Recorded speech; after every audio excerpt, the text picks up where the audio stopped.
Syadaralun, dampak banjir besar yang terjadi beberapa hari lalu mengakibatkan 2 jembatan putus. Selain itu, abrasi daerah aliran sungai atau daskrung Pesangan juga meluas dan berdampak besar. 2 lokasi dengan abrasi meluas yaitu di kawasan Desa Blangme Kutablang dan kawasan Desa Kapal Pesangan pada titik berdekatan dengan bendungan karet dan sejumlah titik lainnya. Kondisi abrasi yang sangat membahayakan mendapat respon dari Haji Ruslan M. Daud, salah seorang anggota DPR RI yang meninjau lokasi bersama pejabat dari Kementerian PUPR. Perwakilan Kementerian PUPR, Roy Koyari STMT pada Jumat 27 Januari 2023 sore melihat secara dekat kondisi abrasi.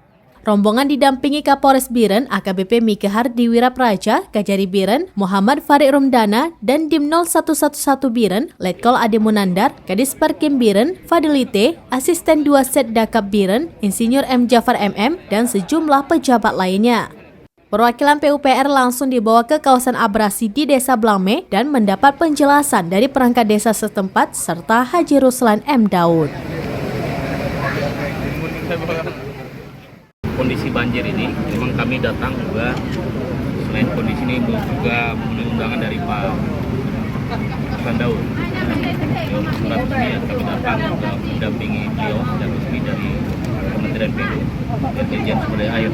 Setelah kami lihat menimpa Kabupaten Biren itu memang terjadi karena memang curah hujan cukup tinggi, kemudian kecepatan aliran besar. Nah, kita perlu melakukan penanganan di situ. Khususnya tadi saya lihat di tikungan-tikungan luar dari sungai. Jadi karena tikungannya cukup besar. Dari Biren, Yusmandin Idris, serambinews.com.